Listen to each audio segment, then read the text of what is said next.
Welcome to the Grow Like a Mother podcast. This is literally my fifth time trying to record this introduction. I don't know what is going on. I am having a tongue twister of a day, and so please bear with me because this is the very last time I'm going to record it. So I hope all the words come out right. That's all we can really hope for. Um, hey, if you're a woman who's tired of feeling like you have to choose between being strong and being soft, please take this as your sign to go grab a copy of Grace, Grit, and Goals. It's a brand new book from previous Grow Like a Mother podcast guest, Sarah Kinlan. I will link her episode in the show notes here so you can get refreshed and reacquainted with Sarah and her episode. She's an incredible performance coach and founder of Pearl Performance. And her book is designed to help you set meaningful goals, align with your values, and actually follow through without burning out.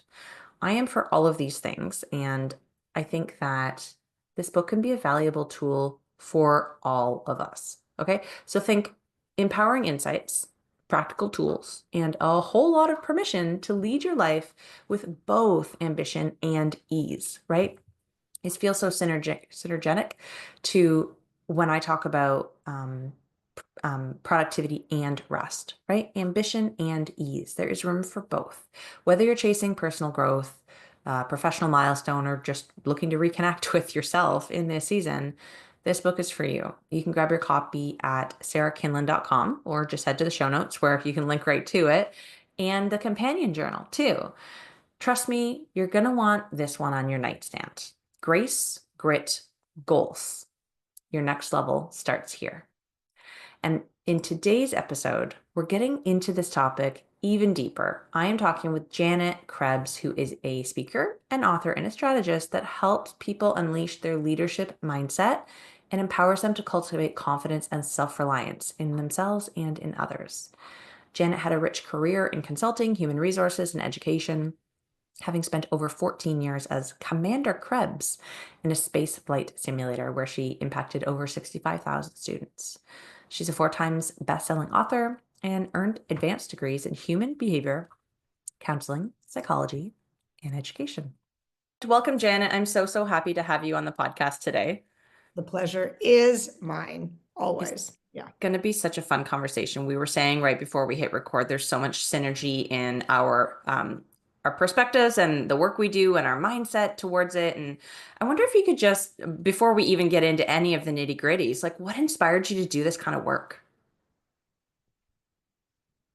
I'm the only way I can answer that is the honest truth, and that is I am blessed beyond measure to look back and reflect on all of my professional roles. I can't even call them jobs because none of them, they were roles. And it all built up to this moment. Can you imagine how cool that feels? You know, like we talk about purpose and all of that, and it's like I can look back and I can say, oh, that's why I did that. Oh my gosh, that laid such a wonderful foundation to what it is that I am doing now.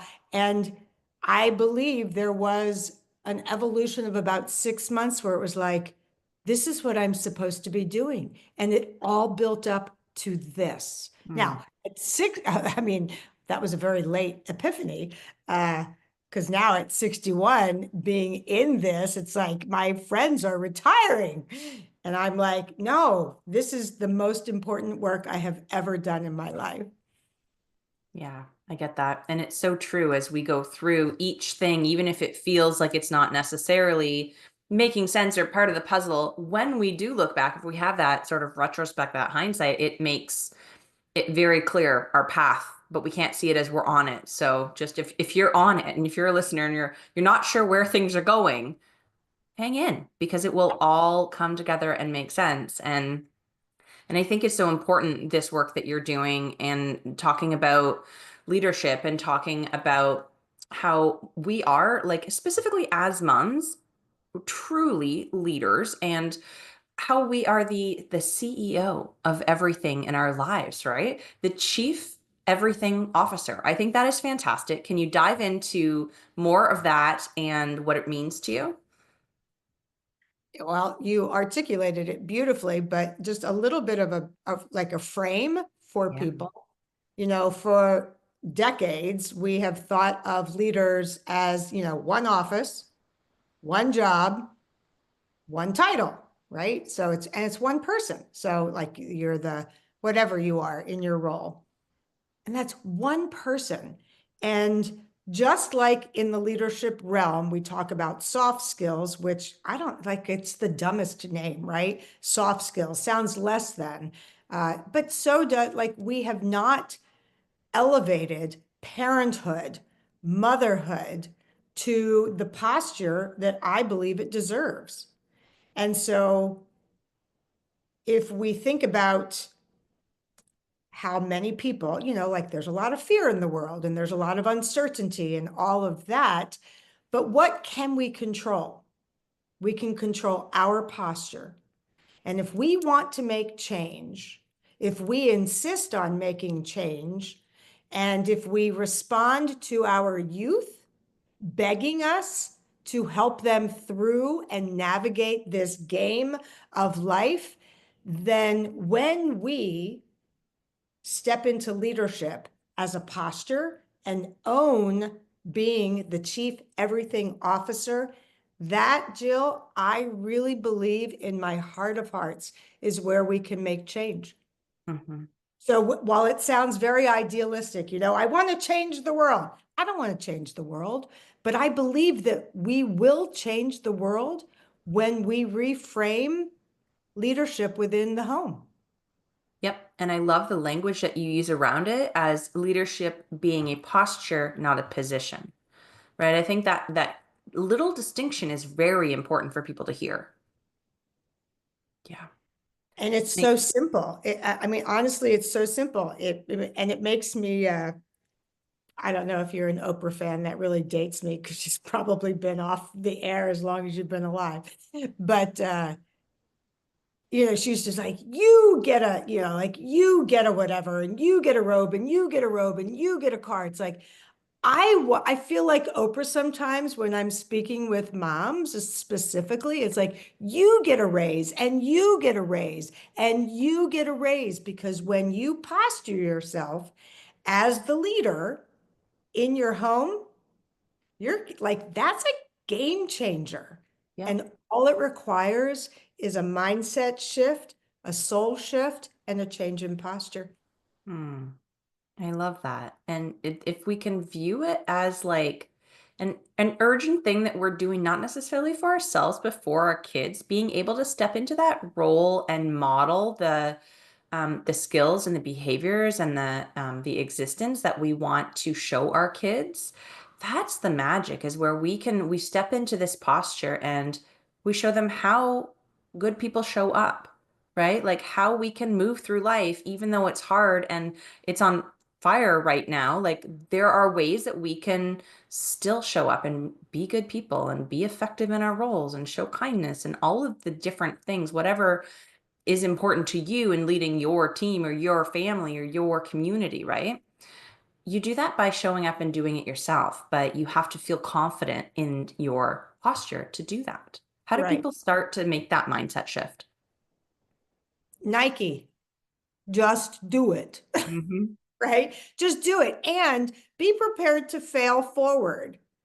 So, and I like adding the forward because if we're moving ahead, if we know why we're trying new things, getting out of our comfort zone, standing differently, we're not always like we're not designed to know how to do it all right from the beginning. And there is no shame in saying, I don't know what I'm doing exactly, but I'm willing to try something different.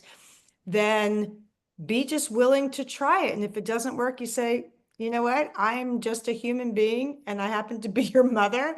I didn't really do that, or I didn't execute that as specifically or as accurately or as elegantly as I would have liked, but I'm going to try it again. So stay tuned, Yeah. And right? I mean, spoiler alert, we all screw it up. We all are making, especially if we're trying, we're all making mistakes as we go because it if we weren't even if it wasn't even within our realm of consideration, it wouldn't feel like a failure. It would just feel like as we are moving through life and that this is how it is. But because we take this posture and this mindset of I am trying to be better, show an example, be the leader, It can often feel like you don't do things the way that you intended or that you wanted, or life throws a different result at you that you weren't expecting. And it is important, I think, for you to be able to say to your kids, regardless of their age, like, hey, that didn't go like I thought, or I'd like a chance to redo that, or I'm sorry about this thing, right? Is that in like, what do you think about that? Is it important for us to communicate like openly like that with our kids about our failures? Is that something? 400%. Yeah. We live in a very formulaic world. We live in the world that's, if this, then this, do this, then this, how to do this, how to do that, smart goals, measurable, like all of the metrics of the world. And quite honestly, just humanize it. Yeah. When we humanize our existence, that's really what counts. And case in point, this is just an interesting side note. I just gave a talk on leadership on this to a bunch of, it was all men in my audience, chemical engineers. The entire conference, you know what the theme was, Jill? What I heard time and time again when I was listening to some of the panels and some of the some of the rooms and lectures that I got a chance to listen in on. They all know what to do, but they struggle with how to do it. These are very systems, process oriented people, and they are even shifting to we need to think about the fact that there's always going to be a human being behind every project, process, system. There's always going to be a human being. So it's interesting. It's kind of like it's come full circle. Like Hmm. this, I mean, and I even apologized to them. I introduced my entire talk with kind of an apology that I had also had preconceived notions about them as an audience and was absolutely delighted to hear that they've humanized it. They are trying to humanize. So back to your question specifically, we must be human for everyone in our world. And I believe that that gives permission for others to be human. That's how we shed perfectionism. That's how we get to shed all of the shoulds. Just be human, be you. That's all we can do authentically, organically, and with sincerity. And that's what people expect from us. That's what people need from us. And that, honestly, that's what we need from ourselves, because that's how you stay in congruency with what you're trying to do with your life. Yeah. Yeah, this is something that I come across in my work in time management all the time is that, yes, there are all these new exciting innovations in technology and AI that help us perform faster and do better. And people forget that there are real humans who need to operate these softwares and whose job it is to make sure that we're feeding AI the right information. Like there are people behind the technology, and we need to make sure those people stay human and not robots. Like these people still experience burnout. They still want to spend time with their families. They still want to, do their best, but we do fail. We make mistakes. And so I love that message of making the human like f forward, putting that perspective back on the table of like, oh yeah, we're all just people. We're all just people. I can take that one step further with you, and I think you'll find this really fun. I do a lot of talk about, our roles within family is our true legacy. Interestingly, 2 points. One, if you go to a cemetery and you look at a gravestone, what we see engraved in granite, Jill, in perpetuity, is our roles within family. Not banker, not teacher, not, here lies a great whatever. It's mother, father, brother, sister, daughter, son. It's always role within the family. Number one. Number two, case in point, I was just listening to an interview with Elton John. Do you know what he wants to be remembered for in this world? Now, for those of you, I think everybody understands the icon of Elton John, right? He's been around, legacy performer, musician, known for lots of things, crazy glasses to be one of them. And how many decades? I mean, 40 plus decades of entertaining. Do you know that he wants to be remembered for being a great dad? Wow. Great dad. unbelievable, right? But that's so, and so that's part of, in large part, of why I do the work that I do, because at the end of the day, we can do lots of wonderful things, but who we are in family, that's how we are remembered.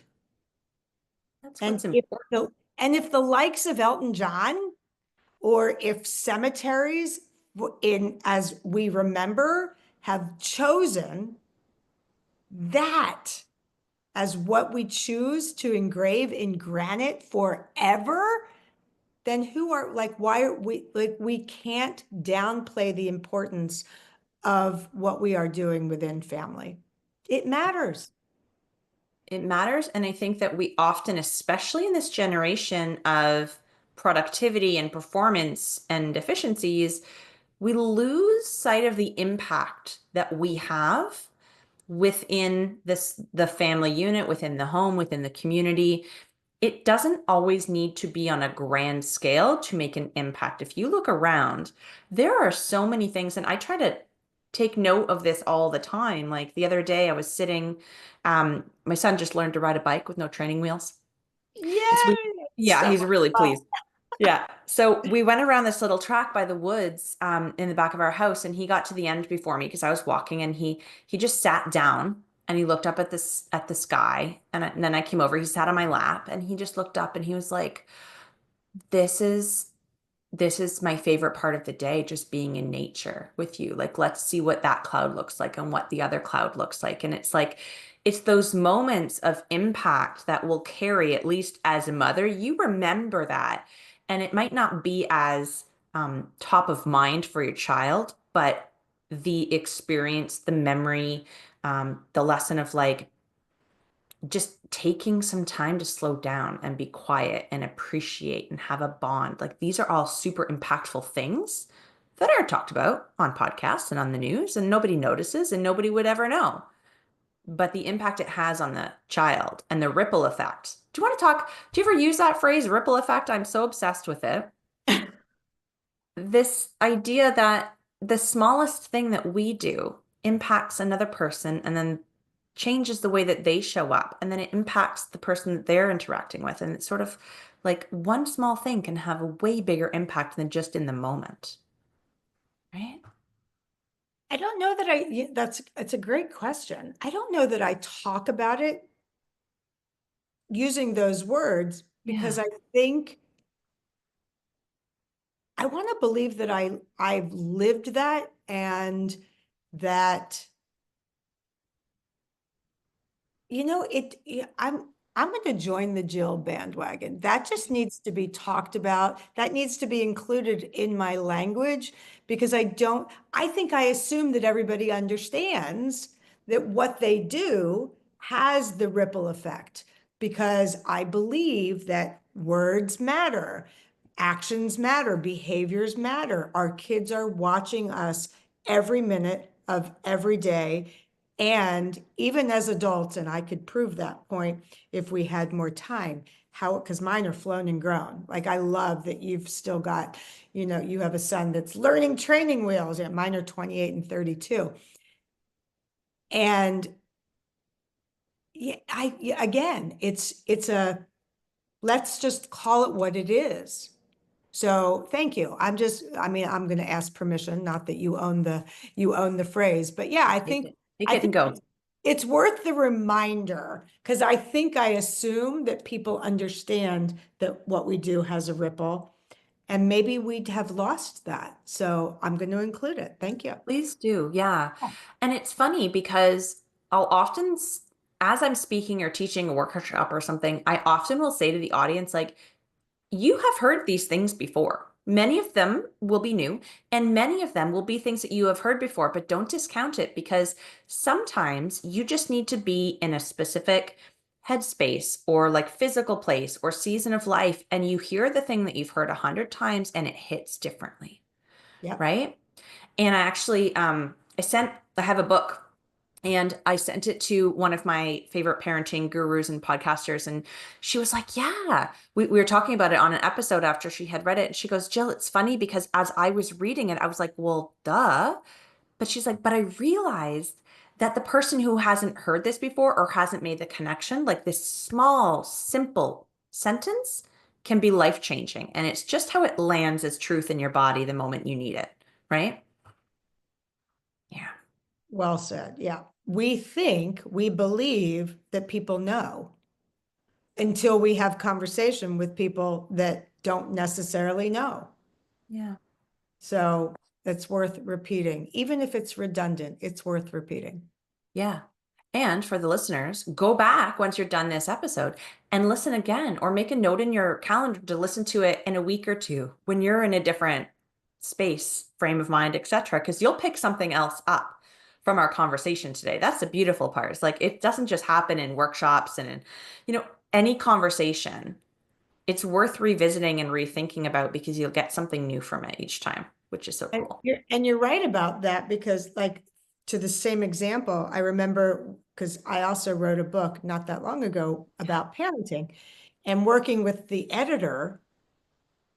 And there were just some things in vernacular and word phrasing. And I was like, but people already know this because when you're writing a book, you get a little bit of self-doubt, like who's going to read this and why would people read this? And she was like, Janet, you know this, like you eat and breathe this, but not everybody gets it. So please try and go through this editing process as somebody who doesn't know. And that was the game changer. That was my mindset shift that it was just like, oh yeah, that's why I'm writing this book. So you're right. We can't assume that people already know. Yeah. It's Tell us very about the book. Tell us about the book. about the book. It's a very short book, and it's kind of Cliff's Notes, uh, 15 universal truths about parenting as a leader. And so it's a little bit of a, well, no, it's a lot of bit of a mindset shift about all the things that we think we know about parenting. For example, failing, how failing is so necessary for our kids to breed confidence and competence in things. And yet, we have parents that still want to just not allow their kids to fail. So I kind of myth bust a few things in the book. That's fantastic. I love that approach. And with that one particular example, you're bang on, right? And that's why it ties into what we were talking about failing forward as leaders earlier, is that if we don't show our kids that failing is okay, and if we don't have the mindset in our own position or posture that failing is okay, we're depriving our kids of the opportunity to fail in a gracious way where they don't feel self-conscious. And if it is part of the fabric of the family where failing is okay to do and like encouraged and talked about and what a difference in the generation we're raising now that could make. And here's the irony of it. We feel like we're doing right by our kids by not allowing them to fail, by protecting them and all of this. Boy, I'll tell you, I used to say this out loud to my kids. I would rather you fail while you live in this house than when you move out and are failing for the first time and have absolutely no experience with how to regulate, what your body is feeling or like any and all of it. Like there's no rabbit hole. My kids did plenty of things incorrectly, failed, and now, as young adults living their lives, like it's like, yeah, okay, like they get it. And Mhm. boy, I'll tell you, parents, let them fail when they're with you so that you are there to show them how to manage their feelings and the results and learn about consequences and accountability and all of that. That's what our jobs are. So that when they leave, they know how to navigate their game of life. It's a great reminder. It's one that's come into my sphere of awareness several times over the last couple days. So I know when that happens, it's something for me to pay attention to more closely. Yeah. I'm curious to know the book. Is it geared towards any particular stage of parenting? Like I've got kids from 15 to 5. Like, is this better for someone to pick up when they're in like kids are almost out and we have a last chance to really do this, or at the beginning, or does it matter? I don't think it matters. It's been picked up by people who have young kids. And I love that parents of young kids are interested in kind of building the framework, the vision. Mm, Unfortunately, for the majority of our society, we're not very proactive anymore. And I'd like to change that. However, I find that grade school, upper grade school, and tweens is when parents really start to wake up to the fact that they've got children that have attitudes and behaviors and are trying to become the humans that they are.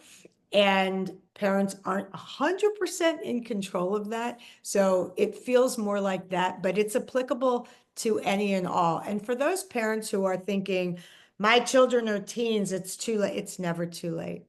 yeah. It's never too late. It's funny. I could have answered that very succinctly, but let me land with this. We plan for the birth of the baby, but we never plan to raise the adult. Yeah. And the book is more about not planning for the baby, but it's about planning to raise the adult Yeah. at any It, stage. you're right. The whole point of parenting is to be able to raise a child so that they can go and live in the world as a contributing member with, all of the tools that they need. But that's not what we think about when we become parents. That's not what's on our mind. It's not even on our mind. It's funny. I just went and visited my sister-in-law who's got a brand new baby, and it's like, it's not even on our mind to know what to do with the baby once the baby comes. When we get pregnant, all we're thinking about is like the baby, growing the baby, but never like into real life. How it will be to how it shifts the family because each kid shifts the family dynamic, right? And every single time when you experience a new milestone or a new space of parenting, a new challenge, a new joy, whatever, it all shifts. And you need to have these tools to be able to, and these truths, right, that you're explaining in your book, you Yes. need to be able to have these top of mind and handy, or at least like handy in a book. So you can, if you're like me, you've got a million books everywhere to like flip through, like remind me about the thing, because there's not enough space in my brain to hold it all. So I like to have a physical copy. But all that to say, you need to be more forward thinking than just let's have a baby when you're starting a family. 100%. That's like the practice that I am in when I'm working with families is to help them frame what's the vision?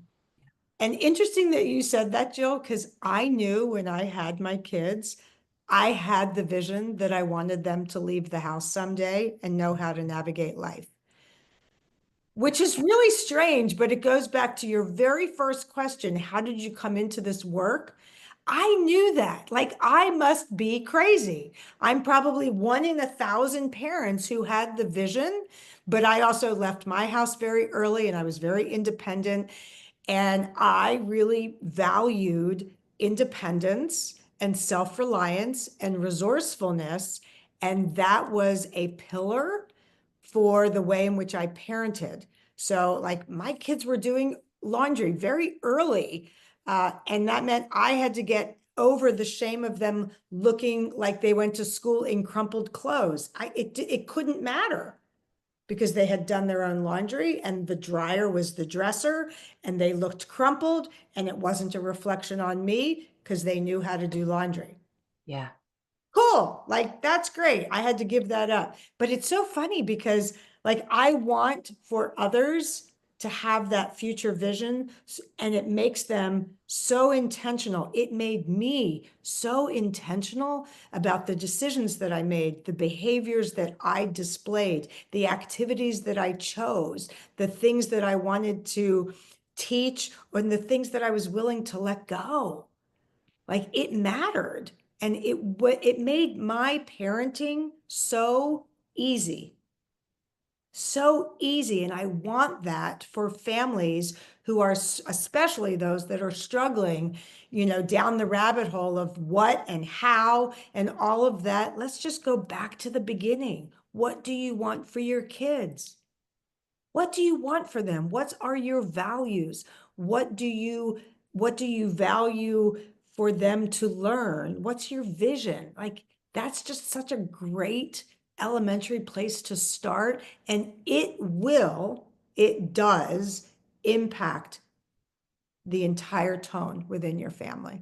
I could talk about that for a long time, so I Yeah. should not.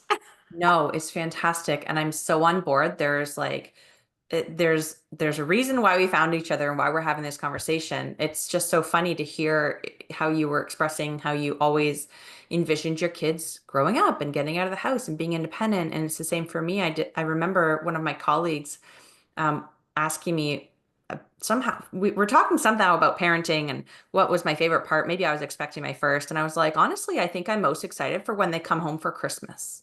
Like, and he's like, that's the weirdest thing I've ever heard. I'm like, I know, but like, I want that relationship. Like, I am building up to that where they want to come home at the holidays and they have their own life to come from and they choose. And, like the whole of what that meant was what I was after. And it's just now hearing you articulate it that I'm like, oh, yeah, that wasn't as weird as I maybe thought. So thank you for that. I love that for you. I Yeah. just love that. I told you this was going to be my favorite part of the day. Right. Oh my gosh. Well, I mean, as we know, we could keep talking forever, but I will ask you before we wrap up if there is one piece of advice that you want to share with the audience to make sure everybody hears, or if there's anything that you feel hasn't yet been shared that's super important to leave listeners with today. Let's just circle back to the beginning because it's easy to remember. Leadership is a posture, not a position. And I believe that everyday leadership is what, like I just call it, parents are everyday leaders. And when we all as a collective step into that, that truly is where we make the biggest impact in our world. And it starts right in our own homes. Mhm. Yep, absolutely. What a perfect way to wrap. Listeners, go and start making that impact in your home right now. You literally have the power to do it. As soon as you press stop, go off and make an impact and step into that posture. Um, Love yeah. Thank you, Janet.